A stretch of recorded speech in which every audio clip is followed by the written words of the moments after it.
Hello, Scorpio Rising Soul Tribe. It's your soul coach, Jeremy Ryden, hoping you're healing deeply and living fully. And this is secret number 6 in the Scorpio Rising Secrets series, where I share insights and information to people that have this very powerful rising sign. So if you're a Scorpio riser or you love someone who is, subscribe to the channel, ring that notification bell so you don't miss any future Scorpion snacks.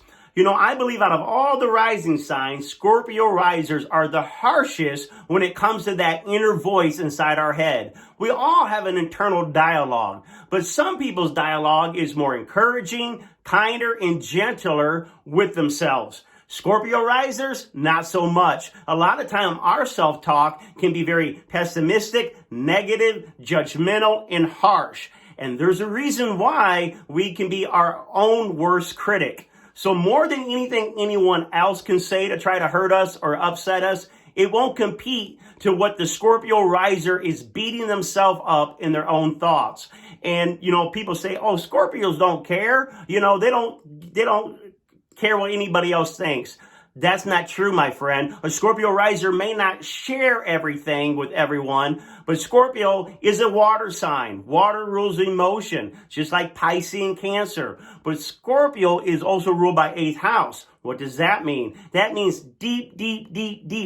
deep emotions. Scorpio risers feel very deep emotions. And these deep emotions are definitely having a conversation inside their head. So I want you to be a successful Scorpio riser. And to do that, I know you have to change that inner dialogue that you're having with yourself. Why do Scorpio risers have a hard time being gentle towards their own self in their thoughts? It all goes to that 3rd and 4th house in the astrology chart.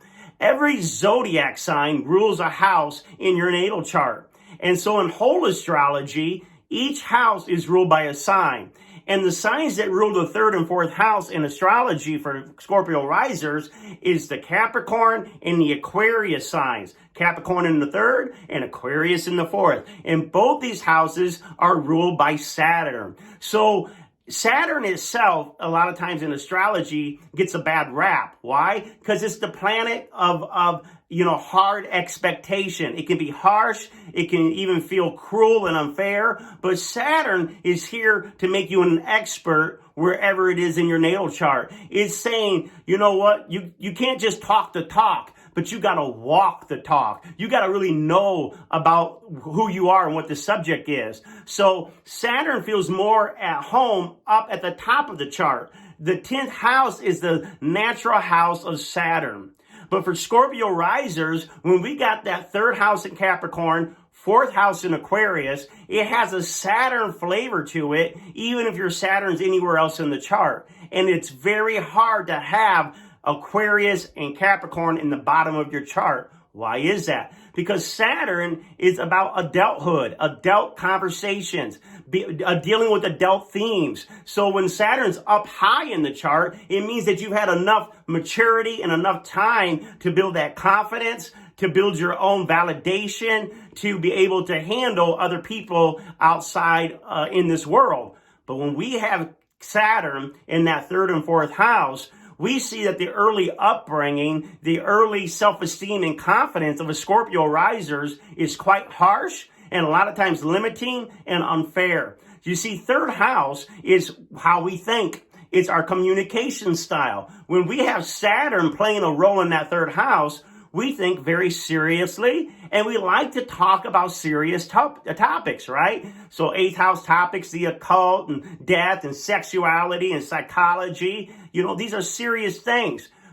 Serious conversations are great when you're in your 20s, 30s, and 40s. But when you're a young child and you're feeling such serious, thoughts, it can be a lot to really weigh down that inner voice that is being developed in those younger years. So 3rd house rules your siblings, it rules your education, it rules your neighborhood. And when we got Capricorn there, a lot of times Scorpio risers will have an older sibling that was very harsh and mean. And not just the normal, sibling rivalry, almost abuse. And so, or even in the neighborhood, a lot of bullying going on. So you see Scorpio risers can face a lot of unfair attacks in their schooling years. Doesn't mean the Scorpio riser never had fun. Doesn't mean that they weren't even popular. But it does mean in some way in their formative years, especially in their school surroundings, there was limitation and there was unfairness from their teachers and their peers. Let me give you an example. So I was a Scorpio riser, and I went to a small school. I was very good at theater. In fact, I had several colleges offer me scholarships to go to their university on theater degree. But a long story short, my local teachers never really recognized my gift in theater. Why was that? Because other students were in that small school were actually their children. So when a teacher is teaching their own child, there's a bias, even if they don't want to be biased, towards favoring their child versus the other kids in the classroom. Same thing if a teacher has another teacher's child in their class, they're going to favor, it's that camaraderie of the students that have teachers for parents. So this was really common when I was growing up. So a lot of times things that I felt that I rightly deserved were given to people that were less talented. And, the other people that did a little bit got praised a lot, whereas I felt like I did a lot and got little praise. Why is that? Because Saturn is influencing the third house, which says that there was a lot of limitations for people encouraging your self-esteem, for people really listening to what you have to say, for people valuing your thought process. And so even if you're meant to shine, even if you have like that Leo sun, right? If you got that Scorpio rising, that means in those formative years, Saturn in some ways was limiting your shine, limiting your authority, and limiting your confidence. And this affects us as we grow up, right? Because if we had to do so much to ever be acknowledged, now we put all this pressure on us internally to always be perfect, to get it right, to make no mistakes. Whereas other people can make a mistake and brush it off. They don't take it personally. They're like, just because I made a mistake doesn't mean I am a mistake. But that Scorpio and rising person, they really identify with their mistakes because in that early upbringing, they had to always be perfect. They couldn't do it wrong. And so much was expected just to get a little praise, to get a little validation. So outside of the upbringing with siblings and school and the neighborhood, we got Aquarius in the fourth. Still, Aquarius is ruled by Saturn. What is fourth house? Fourth house is your mother, is how you were nurtured. It's your emotions, that formative years. Remember, who you are as an adult a lot of times stems from how you were treated as a child. So Saturn touching that fourth house through the Aquarius zodiac means in a lot of ways you are not nurtured. Maybe your mother was not able to be nurturing to you, or maybe the people that were supposed to build your self-esteem really didn't give you credit for your imagination or for your creativity. What they were always doing was making sure, are you obeying the rules? Are you doing what's right? Are you being responsible? So it could be very harsh. Your family upbringing can be very religious, very strict. So even if the parents were trying to keep you out of trouble, they weren't allowing that childhood imagination, creativity, fun, playing. There was part of that element of your personality that was squashed because they were afraid that maybe you would get in trouble. Because Scorpio rising, right? Rising rules sex, right? And so even as a young child, there's a sexual energy about you that your parents, your teachers, or people can be afraid of, even if they're picking it up subconsciously. And so they're making sure that you're behaving.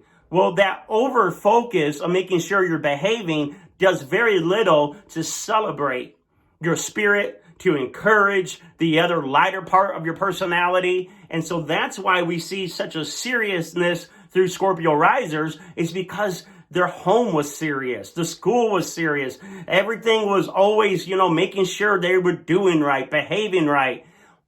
You grow up now and have that internal dialogue that's beating you up if you make a mistake or if you said the wrong thing. I call it shooting all over yourself. I should have done this and I should have done that. And you just don't allow yourself to be human. You don't allow yourself to relax. Where the other rising signs can be more carefree, more relaxed, you take on a very serious nature. Even if you're laughing a lot, even if you're outgoing, on the inside of that mind, you are definitely analyzing yourself very seriously. And if you're not careful, harsh, and you're not being your best friend. For people to be successful in life, you have to turn that inner critic into an inner cheerleader. You do got to start monitoring your thoughts to make sure that you're not beating yourself up unnecessarily.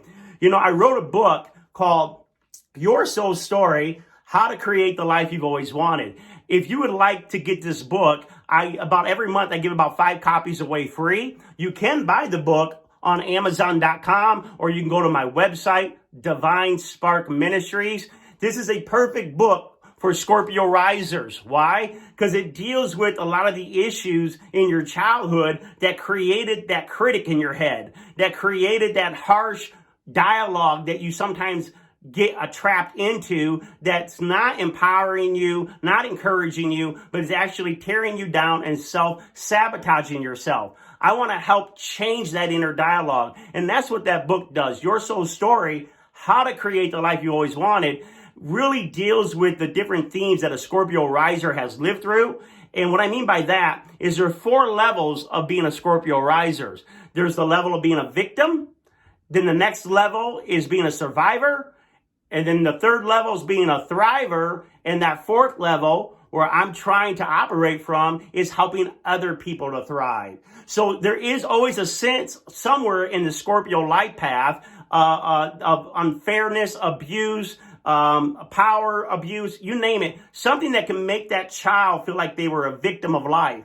And we don't want you to stay a victim. We don't want your internal thought process to keep you a victim. We want you to be a survivor, which is the promise of Scorpio rising, that nothing can ultimately destroy you and that you will always be resilient. But it's not enough to be a survivor, because surviving doesn't create the happiest life. It doesn't create the most wonderful experiences. We got to move beyond being a victim to a survivor, and eventually get beyond the survivor to where you're thriving in your life, where you're leading your best life right now. And then what I try to do is to help other people get over their pain, over their hurt, move from victim, from survivor to thriving. I want to see you thrive. That's why I'm doing these videos. And so with that being said, if you want a book, you can subscribe below. Just say, hey, I like to win a free book. Every month, I give a few copies away free. Or as I said, if you're financially blessed, you can go to the website, Divine Spark Ministries, and get it. You can go to Amazon.com and get that book. More importantly, though, I want you to start monitoring your thoughts. I want you to give yourself a break. I want you to be kinder to yourself and realize that some of the expectations you have on you, these were created in childhood. It didn't encourage your creativity. It didn't encourage your uniqueness. It didn't encourage your self-esteem. So you have got to start celebrating yourself now and start encouraging these things in yourself now as an adult. See you in the next video. And by the way, I've done this video several times and I even had it up, but I made a mistake. I kept saying Capricorn in 3rd and 4th. And I meant to just say Saturn affecting both. And so I had to go back and redo it. Why did I have to go back and redo it? Well, us Scorpios, we're perfectionists, right? We want to make sure what we're saying is absolutely right. And so that's why I redid this video. And if you liked it, give it a thumbs up and be kinder to yourself, especially up here.